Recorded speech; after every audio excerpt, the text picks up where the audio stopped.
लखनऊ पासमानदा मुस्लिम समाज के राष्ट्रीय अध्यक्ष पूर्व मंत्री अनीस मंसूरी ने कहा कि जननायक कर्पूरी ठाकुर के फॉर्मूले को केंद्र सरकार को लागू कर देना चाहिए था, जबकि 2014 से बीजेपी सत्ता में है। अब 2024 लोकसभा चुनाव में लाभ लेने के लिए भारत रत्न देने की घोषणा की है। यदि केंद्र सरकार को लगता है कि सम्मान देने में देरी हुई हो तो अब तत्काल प्रभाव से कर्पूरी ठाकुर का फॉर्मूला देश भर में लागू कर पिछड़ों, श्रमिकों, मजदूरों, दलितों, पासमानदा समाज के वंचितों को आरक्षण का लाभ देना चाहिए, तभी सच्ची श्रद्धांजलि होगी।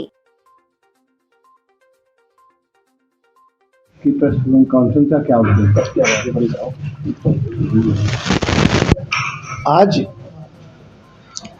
हमने अपने कार्यालय में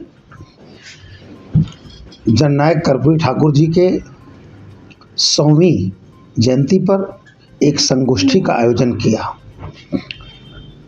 इस आयोजन के माध्यम से ये बात सामने निकल कर के आई कि जिस प्रकार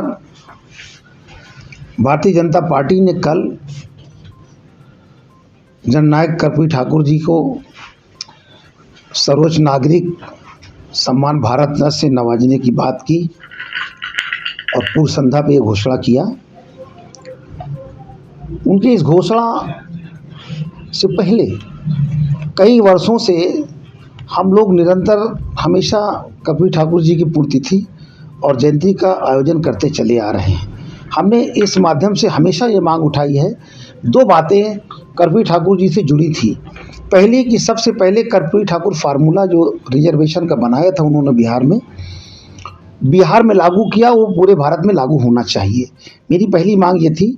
और दूसरी मांग ये थी कि जननायक कर्पूरी ठाकुर जी को भारत रत्न दिया जाए। ये दो बातें थी।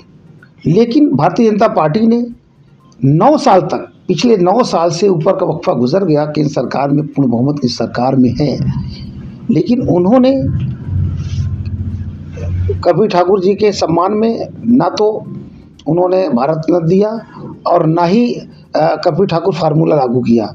अब 2024 का चुनाव, जब इंडिया गठबंधन मजबूती से चुनाव लड़ने जा रहा है, ओबीसी वोट गठबंधन की तरफ मुखातिब हो रहा, तो ऐसे में भारतीय जनता पार्टी ने आनन फानन में एक बिहार के राजनीति को मद्देनज़र उन्होंने ये चुनावी कार्ड खेला कि उनको भारत रत्न देने से शायद ओबीसी जुड़ जाएगा। लेकिन ऐसा उनका ये चुनावी स्टंट है, ऐसा कुछ होने नहीं जा रहा है। भारतीय जनता पार्टी के इस चाल को देश की जनता अच्छी तरह समझती है कि उनको सम्मान देना एक चुनावी इनका गुड़ा भाग है। सच में अगर उनको ये लगता है कि हमने उनको सम्मान देने में देरी किया, हमसे ये गलती हुई है, तो अपने वो गलती को मान लें और मान करके कहें कि हम कर्पूरी ठाकुर फार्मूला भी साथ साथ लागू कर रहे हैं और तत्काल प्रभाव से लागू कर दें और हमारे वंचित और तमाम किसान, कामगार, श्रमिक, मजदूर और दलित वर्ग के लोग, आदिवासी वर्ग के लोग उनके उस फार्मूले का लाभ उठाने लगे।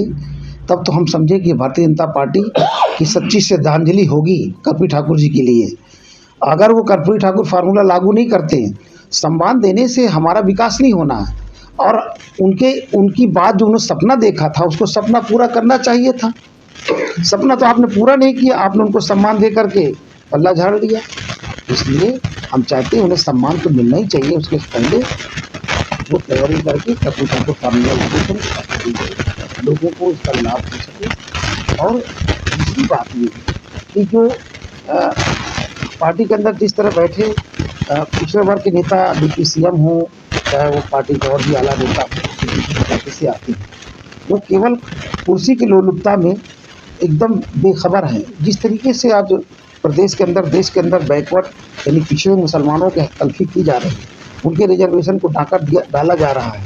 27% जो रिजर्वेशन मंडल कमीशन के तहत मिलता था, जो दलितों का रिजर्वेशन था, उसके अलावा पहले जो बच्चे हमारे मेधावी होते थे, वो अच्छे नंबर लाते थे, वो जनरल कैटेगरी में उनका सिलेक्शन होता था।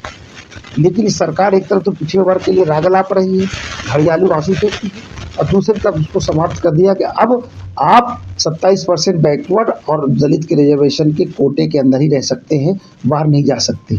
आपने EWS 10% अपर कास्ट के लिए कर दिया और 40% बचा। तो कुल 55-60% तो जो रिजर्वेशन का आधे ज़्यादा पोर्शन तो 15% वालों के लिए है। 85% के लोगों को आपने 48% दिया, तो ये नाइंसाफ़ी है। पहले इसकी वजाहत करनी चाहिए सरकार को, पहले इस पे विचार करना चाहिए और तत्काल प्रभाव से पिछड़े वर्ग के लिए काम करना चाहिए। कर्पूरी ठाकुर साहब ने जो उन्होंने काम किया, सबसे पहले वो बिहार के 2 बार मुख्यमंत्री हुए। उन्होंने सबसे पहले काम किया कि वहाँ पर 26% शुरुआत हुई, 26% उन्होंने पिछड़े वर्ग के लोगों को और रिजर्वेशन देने का काम किया। जो पिछड़े लोग थे, जो शोषित वंचितों को, उन 26% रिजर्वेशन तब शुरुआत की थी उन्होंने।